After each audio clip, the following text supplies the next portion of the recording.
खरोखर उठला आहे. म्हणा, येशू येशू उठला आहे. येशू उठला आहे. येशू उठला आहे. ख्रिस्त आहे माझा प्रिय.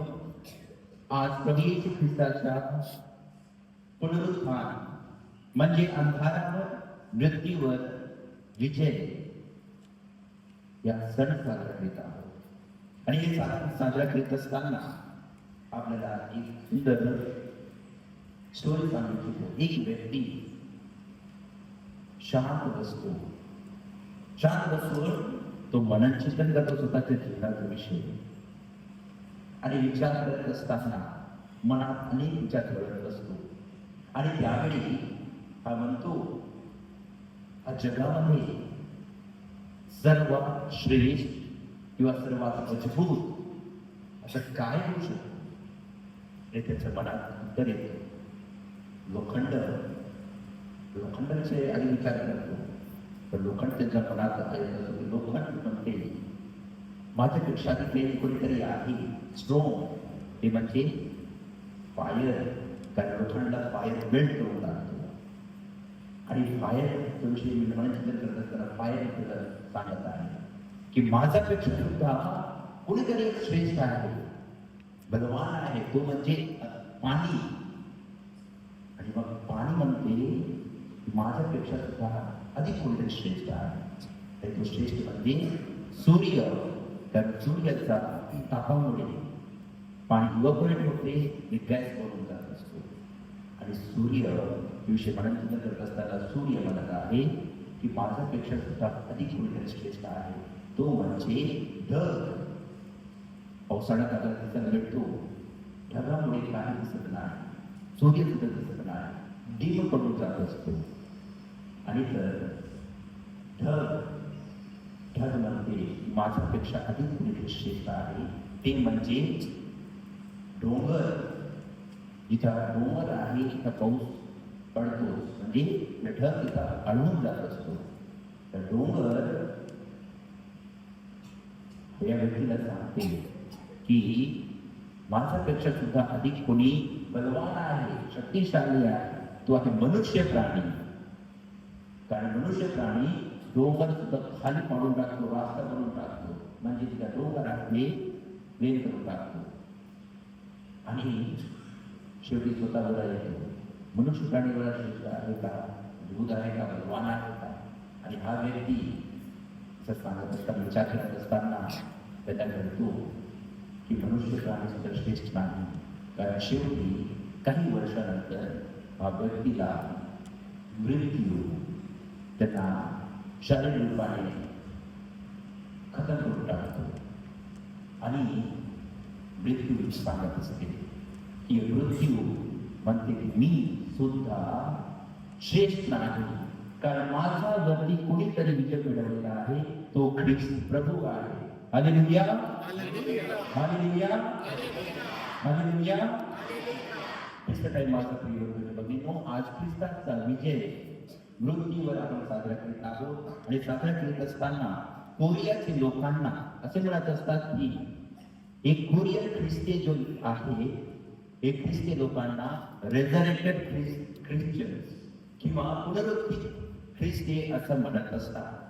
कारण पुनरुत्थान ख्रिस्तीय धर्माचा खूप महत्वपूर्ण आणि फाउंडेशन मूळ आहे. कारण पुनरुत्थानाचा अनुभव नंतरच प्रभू येशू ख्रिस्ताच्या पुनरुत्थानाविषयी, प्रभू येशू ख्रिस्त कोण आहे ते लोकांना सांगण्यात आला. आणि तर बेली ग्राहम म्हणतो, जर मी ख्रिस्ती लोकांचा विरोधी असलो, तर विरोधी असताना मला फक्त सर्वप्रथम मला प्रभू येशू ख्रिस्त पुनरुत्थित झालेला आहे ते मला मोडायचं आहे, तेव्हाच मी ख्रिस्ती लोकांचा नाश करू शकतो, नाही तर नाश करू शकणार नाही. कारण जीवनासाठी वायू, जल काय आहे, एसेन्शियल आहे.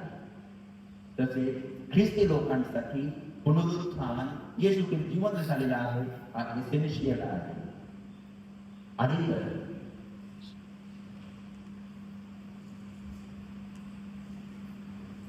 संत पोप जॉन पॉल सेकंड जेव्हा ऑस्ट्रेलियामध्ये जात असतो, ऑस्ट्रेलिया व्हिजिट जातो आणि व्हिजिट करत असताना त्या ठिकाणी रविवारच्या मिसा संपल्यानंतर अँजलस प्रार्थना व्हायच्या पूर्वी अँजलूसच्या विषयी सांगत असतो आणि सांगत असता काय म्हणतो, अँजलूस हे जे नाव पडलेलं आहे कुठून?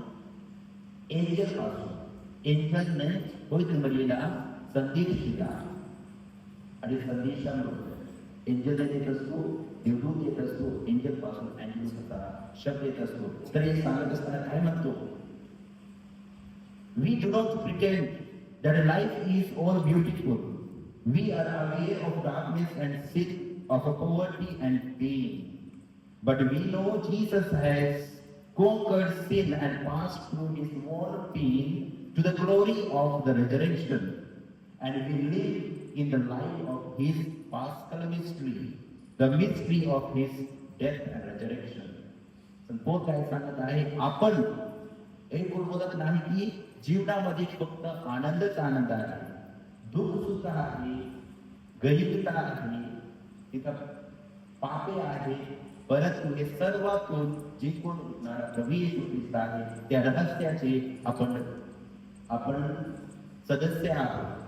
आणि तर पुढे म्हणतो, we are an Easter people, we are an Easter people and hallelujah is our song. आणि आपल्या प्रत्येक ख्रिस्ती लोकांचा गाणे म्हणजे हालेलुया गावा, हालेलुया गावा, बोल आपल्याला सांगत आहे.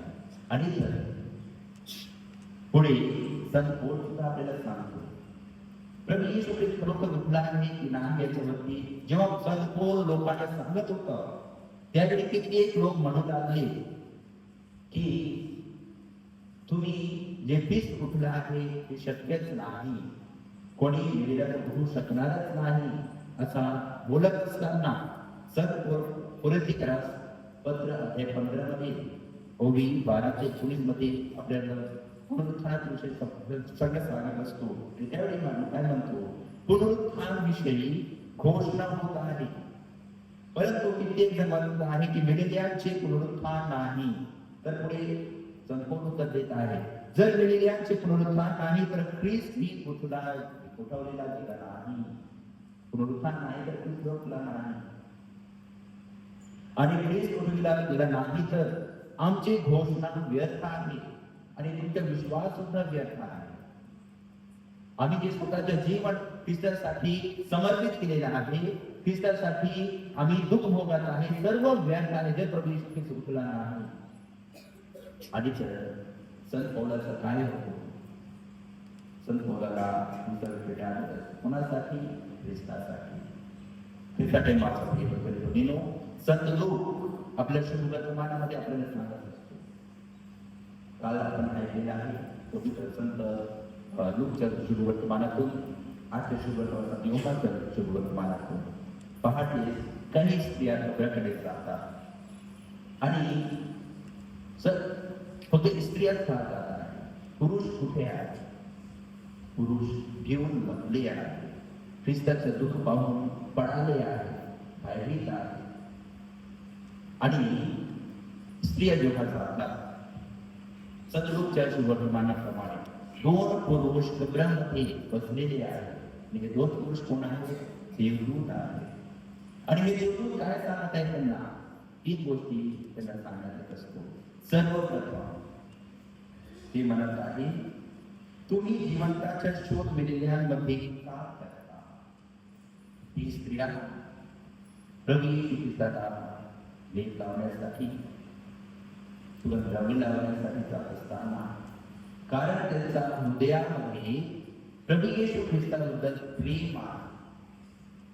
प्रभू येशू ख्रिस्त तिथे आम्हाला सापडणार आहे असा विश्वासाने त्यांच्या शोध करायला जातात.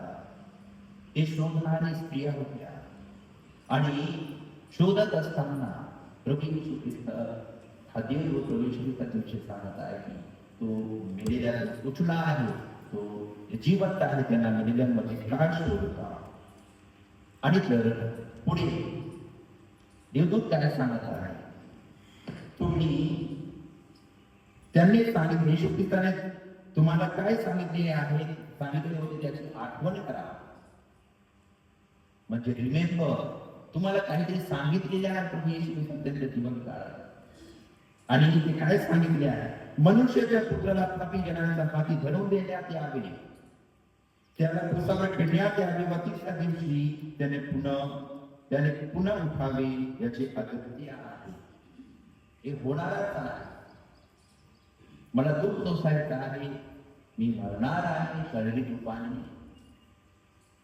म्हणजे हे मरण नव्हे, तर प्रभू येशू ख्रिस्त त्या दिवशी फादर आपल्याला सुंदर एक्सप्लेनेशन दिले. लिंबो जे स्वतःच्या पापामध्ये नाही किंवा आधी पापामुळे आहे, शुद्धीकरणाच्या ठिकाणी आहे, प्रभू येशू ख्रिस्त मरतो आणि त्यांच्या भेटीत जातो. म्हणजे प्रभू येशू ख्रिस्त त्यांना सुद्धा शुभ वर्तमान देतो. शुभ वर्तमान काय? स्वयं प्रभू येशू ख्रिस्त त्यांना त्यांच्या भेटीत जातो, त्यांना प्रकाश देतो, त्या मृत्यूच्या अंधारातून त्यांना बाहेर काढतो. आणि प्रभू येशू ख्रिस्त आज सांगत आहे की मी तुम्हाला सांगितल्याप्रमाणे मला दुःख भोगावं लागणार आहे, परंतु मी पुन्हा उठवेन, मी जिवंत होईल. आणि पुढे प्रभू येशू ख्रिस्त काय म्हणतो, heaven and earth will pass away, परंतु माझ्यासाठी काही मी वचन दिलेलं आहे, सांगितलं माझे वचन कधीही अपूर्ण होणार नाही, विल नॉट पास. आणि प्रभू येशू ख्रिस्त काय म्हणत आहे, पुनरुत्थित प्रभू हेच म्हणत आहे, जे काही मी तुम्हाला सांगितलं आहे ते वचन तुम्ही ऐका, ते वचन स्वीकार करा आणि वचनाच्या तुम्ही आठवण ठेवा. आणि तिसऱ्या गोष्टी काय करतो, ते स्त्रिया देवदूताच्या शब्दावर विश्वास ठेवतात आणि विश्वास ठेवून काय करतात, ते परत प्रेषितांकडे जातात. परत प्रेषितांकडे जाऊन त्यांना सांगतात, परंतु प्रेषितांनी त्यांचा स्वीकार केला नाही. आणि काय म्हणतात ते, परंतु हे वर्तमान त्यांना वायफळ बडबड वाटली व ते त्यांनी खरे मानले नाही. कारण यहुदी धर्मामध्ये स्त्रियांना गरगरीच्या दर्जा नव्हतं. स्त्रिया जे काही सांगितले ते व्यर्थच आहे असा विश्वास करत होत्या. परंतु पुढे प्रभू येशू काय सांगतो, संत थोमस सुद्धा काय म्हणतो, जिथपर्यंत मी प्रभू येशू ख्रिस्ताचा हातावर लागलेला खून आणि कुशीत मी हात टाकला नाही, स्पर्श केला नाही, मी विश्वास ठेवणारच नाही. आणि शेवटी होतो काय, प्रभू येशू ख्रिस्त म्हणून प्रभू येशू त्यांच्याबरोबर येतो. आल्यानंतर प्रभू काय म्हणतो, ये स्पर्श कर, तुझा हात टाक. आणि शेवटी प्रभू थोमस काय म्हणतो, माझा देवा, माझा प्रभू.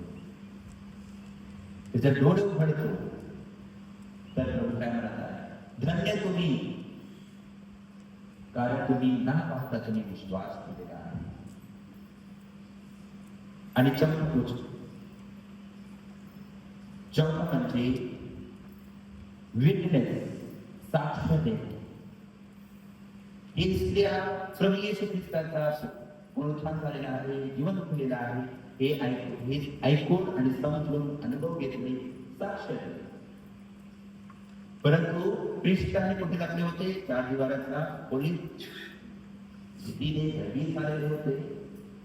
परंतु जेव्हा पेंटेकोस्ट झाला त्यावेळी पवित्र आत्मा त्यांचा उतरल्यानंतर पेत्र काय करतो, आजच्या पहिले वाचन, पेत्र बाहेर येतो. गलिलापासून जे काही घडलेलं आहे ते सर्व काही सांगत असताना म्हणत आहे, आम्ही साक्षी आहोत, वी आर द विटनेस. आम्ही अनुभवलेलं आहे, प्रभू येशू ख्रिस्ताचा उठणा बसणं आम्ही केलेलं आहे. आणि ते फक्त जीवन काळात नाही, प्रभू येशू ख्रिस्त पुनरुत्थित झाले याच्यानंतर सुद्धा आम्ही त्याच्याबरोबर बसलो, उठलो, त्याच्याबरोबर खाणं पिणं केलेलं आहे. म्हणजे आम्ही सांगत आहे की प्रभू येशू ख्रिस्त खरोखर उठलेला आहे. आज प्रभू येशू ख्रिस्त आपल्याला म्हणत आहे, योग्य तयारी केली असता तर तुम्हाला अनुभव मिळणार आहे. कारण आजच्या शुभवर्तमानामध्ये आपण ऐकलं, पेत्र जातो आणि त्याच्या मागे योहान जातो. योहान पाहतो आणि योहान विश्वास ठेवतो, परंतु पेत्र यांना आश्चर्य वाटलं. आपल्याला तर फक्त आश्चर्य वाटणार आहे, काय घडलं आहे. विश्वास ठेवला तर प्रभू चित्रांचा रोखला आहे. जर आपण विश्वास ठेवला तर पुनरुत्थित प्रभूचा आपण आनंद घेणार आहोत. आणि पुनरुत्थित प्रभू येशू ख्रिस्त आपल्याला काय देतो? नवीन जीवन. कारण विश्वास ठेवणाऱ्यांना प्रभू येशू ख्रिस्त क्षमा देतो. आणि तर आज पासून प्रत्येक ख्रिस्ती विश्वास लोकांचा एकच गाणं म्हणजे हालेलुया. कारण संत पौलुस आपल्याला सांगत आहे, संत जॉन पॉल II म्हणत आहे, आपली गाणं तेच असावा, हालेलुया. म्हणून आपण एकदा म्हणू. माझं उत्तर दिलेलं होतं, येशू सचमुच, येशू खरोखर उठला आहे. आपलं उत्तर, येशू खरोखर उठला आहे. येशू उठला आहे. येशू खरोखर उठला आहे. येशू उठला आहे. येशू खरोखर उठला आहे. येशू उठला आहे. येशू खरोखर उठला आहे. हालेलुया.